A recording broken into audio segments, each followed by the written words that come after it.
Hello friends, आपका स्वागत है एटॉमिक हैबिट्स बुक के नए वीडियो में। दोस्तों, इस वीडियो में हम लोग इस बुक के चैप्टर नंबर 13 को डिस्कस करेंगे। चैप्टर नंबर 13 तीसरे सेक्शन का तीसरा चैप्टर है। तीसरा सेक्शन दोस्तों क्या है? The third law, make it easy. उसका ये तीसरा चैप्टर है, how to stop procrastination by 2 minute rule.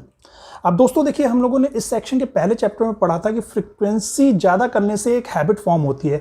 किसी भी काम को नंबर ऑफ टाइम्स हम करते हैं, 100 बार, 200 बार, 500 बार, तो उसकी जितनी ज़्यादा फ्रीक्वेंसी होती है उतने ज़्यादा हैबिट फॉर्म होने के चांसेस बढ़ जाते हैं। अब दूसरे चैप्टर में हमने ये पढ़ा था कि फ्रीक्वेंसी को हम बढ़ाएं कैसे। तो उसका क्या था कि एक्शंस को आपको ईजी बनाना है, सो दैट ह्यूमन टेंडेंसी ऐसी है कि आसान काम को वो करना चाहता है, तो हम बार बार उस काम को कर पाएंगे, उसकी फ्रीक्वेंसी बढ़ा पाएंगे अगर हम काम को आसान कर देते हैं। अब दोस्तों, इस चैप्टर में, चैप्टर नंबर 13 में हमें ये बताया गया है कि हम एक्शन को आसान कैसे बना सकते हैं। दोस्तों, उसी के लिए है a chapter, how to stop procrastination by 2 minute rule. अब 2 मिनट रूल क्या है दोस्तों? यहां पे ऑथर ये बता रहा है कि आप किसी भी नए काम को स्टार्ट करें तो उसे 2 मिनट के लिए बस स्टार्ट करें, जिससे कि आपकी संभावना बढ़ जाएगी कि आप बार बार उस काम को करेंगे, जिससे कि आपकी फ्रीक्वेंसी की संभावना भी बढ़ जाएगी कि आपकी फ्रीक्वेंसी ज्यादा होगी, और इस वजह से आपके हैबिट फॉर्मेशन की भी प्रोबेबिलिटी, संभावना बढ़ जाएगी। अब देखिए, इसको लिटरली मत लीजिएगा दोस्तों कि सिर्फ 2 ही मिनट एकदम फिक्स कर लिया। कहने का मतलब यह है कि कम समय के लिए करिए। आप उसको, कोई भी नया काम करना है, कम समय के लिए, कम एफर्ट वाला उसका टारगेट रखिए, सो दैट कि आपकी संभावना बढ़ जाएगी कि आप उस काम को बार बार रिपीट करोगे, और हैबिट फॉर्मेशन की भी संभावना बढ़ जाएगी। अब दोस्तों, इसको आपको एग्जांपल से बताता हूं। बहुत ही अच्छा एग्जांपल है। मान लीजिए आप जिम जाना चाहते हैं।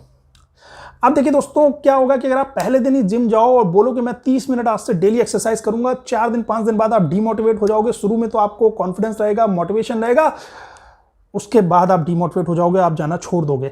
इसीलिए इसकी जगह दोस्तों आपको क्या करना है कि सबसे पहले आप जब जिम जाना शुरू करते हो, शुरुआत में आप सिर्फ जाओ जिम, बाइक उठाओ, जिम पहुंचो, वहां पे 2 मिनट बैठो, घर आ जाओ वापस। ये काम आपको 1 महीने तक करना है। करो, आसान काम है। केवल जिम जाना है, ना जाके वहां शरीर तोड़ना है, ना मेहनत करनी है, वहां जाके 2 मिनट बैठना है और फिर लौट आना है। आसान है ना दोस्तों? तो आसान है तो आप करोगे, बार बार करोगे और 1 महीना निकल जाएगा। 1 महीना निकलने के बाद अब आपको टारगेट क्या करना है कि आप जब वहां जाओगे तो आपको 5 मिनट के लिए एक्सरसाइज करनी है। फिर अगले जो दूसरा महीना है उसमें केवल 5 मिनट एक्सरसाइज करके डेली आप आ जाओ। इसी तरह दोस्तों, हर महीने, तीसरे महीने 5 मिनट और बढ़ाइए, 10 मिनट, चौथे महीने 5 मिनट और बढ़ाइए, 15 मिनट, एंड सो ऑन। तो दोस्तों, हर महीने 5-5 मिनट बढ़ाते हुए आपको अपने 30 मिनट या 60 मिनट का जो टारगेट है एक्सरसाइज करने का, उस तक पहुंचना है। क्योंकि दोस्तों, जब आप 5 मिनट एक्सरसाइज करने की हैबिट बना लेते हो तो 5 मिनट से 10 मिनट की हैबिट बनाना आसान है। जब आप 25 मिनट की एक्सरसाइज करने की हैबिट बना लेते हो तो 25 मिनट को 30 मिनट तक ले जाना आसान है। लेकिन अगर आप पहले दिन से ही सोचोगे कि मैं 30 मिनट एक्सरसाइज करने की हैबिट बना लूं, तो आप डिमोटिवेट हो जाओगे, आप असफल हो जाओगे, आप उस काम को छोड़ दोगे। ये था एग्जांपल कैसे हमें इस 2 मिनट वाले रूल को यूज करना है। इसी का एक और एग्जांपल देता हूं ताकि आपको और अच्छी तरीके से समझ में आ जाए। आप अच्छी सेल्फ डेवलपमेंट वाली बुक्स पढ़ना चाहते हैं, जैसे कि ये एटॉमिक हैबिट बुक है, लेकिन आपको आलस आता है, आप कहते हो कौन इतनी 400 पेज की मोटी बुक पढ़ेगा। टारगेट आप रखते हो कि हाँ, मैं इस बुक को 1 हफ्ते में खत्म कर दूंगा, और फिर आप डिमोटिवेट हो जाते हो, फिर आप बुक पढ़ना बंद कर देते हो। तो दोस्तों, मैं आपको बोल रहा हूं, आप पहले स्टार्टिंग करो, केवल 1 पैराग्राफ पढ़ूंगा, या फिर मैं केवल 1 पेज पढ़ूंगा पर डे। 1 महीने तक आप केवल उस बुक का पर डे 1 पेज का टारगेट रखो। वो भी मुश्किल लग रहा है तो 1 पैराग्राफ का टारगेट रखो। फिर उसके बाद दोस्तों, अगले महीने से आप ये टारगेट रखो कि अब मैं इसके 2 पेज पढ़ूंगा। फिर अगले महीने से टारगेट रखो कि मैं तीसरे महीने से 3 पेज पढ़ूंगा। तो सोचो दोस्तों, साल के एंड में आप 12 पेज पर डे तक पहुंच जाओगे। और दोस्तों, ये भी आसान होगा। देखिए, आप 12 पेज पर डे अगर आज टारगेट लोगे ना, मैं पढ़ूंगा, आप बोर हो जाओगे, डिमोटिवेट हो जाओगे, बंद कर दोगे। लेकिन जब 1 पेज की आपको हैबिट हो गई तो 2 पेज करना बहुत आसान है। 1 से जब 12 पेज की हैबिट हो गई तो 12 से 13 पेज करना बहुत आसान है। तो आपको दोस्तों समझ में आ गया होगा 2 मिनट का रूल क्या है, इसकी वजह से इंसान क्यों नहीं प्रोक्रेस्टिनेट करता है। प्रोक्रेस्टिनेट तो तभी करेगा ना जब कोई मुश्किल टास्क रखेगा, क्योंकि हम लोग तो आसान काम करना चाहते हैं। जैसा कि हमने पिछले चैप्टर में पढ़ा हुआ है, the law of least effort में हमने पढ़ा हुआ है कि कोई भी काम आसान हो तभी हम बार बार करना चाहते हैं। तो बस 2 मिनट का रूल बनाना है, मतलब कि उसको लेस कॉम्प्लेक्स रखना है, स्टार्टिंग में कम टाइम में हो जाए वो काम, और उससे आपकी फ्रीक्वेंसी बढ़ेगी, आपकी हैबिट फॉर्म हो जाएगी। अब दोस्तों, इस चैप्टर में एक पॉइंट ऑथर ने और बताया है वो है डिसीजिव मूवमेंट का। देखिए दोस्तों, कई बार ऐसा होता है कि आप सोचते हो कि मोबाइल उठाता हूं, चलो एक इंस्टाग्राम पर रील देख लेता हूं, बस उसके बाद बंद कर दूंगा। लेकिन एक रील देखने जाते हो आप 30 रील देख लेते हो, और एक मिनट की भी होती है अगर एक रील, तो 30 मिनट आपके यूं चले जाते हैं, आपको पता नहीं चलता। लेकिन उन 30 रील की शुरुआत कहां से हुई? उस पहली रील पे। अगर जब पहली रील आपने देखने जा रहे थे तभी आपने अपने आप को बोला होता that was the decisive moment कि नहीं, मैं इस मोबाइल को नहीं छूंगा, तो आपके 1 मिनट के बजाय जो 30 मिनट खर्च हो गए वो 30 मिनट आपके बच जाते।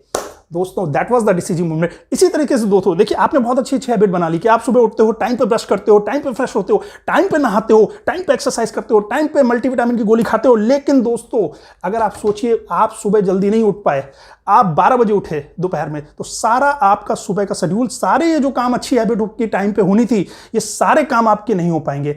तो एक डिसीजन मोमेंट कि आप लेट उठ गए, उसने आगे के 10 काम खराब कर दिए। इसी तरीके से एक डिसीजन मोमेंट कि चलो मैं मोबाइल में एक रील देख लेता हूं, उसने आगे का बहुत टाइम बर्बाद कर दिया। तो लाइफ में आपको डिसीजन मोमेंट भी आइडेंटिफाई करने हैं अपने इसी तरीके से, और उन डिसीजन मोमेंट पे आपको सही एक्शन लेना है जो कि आपको अच्छी हैबिट की तरफ लीड करे।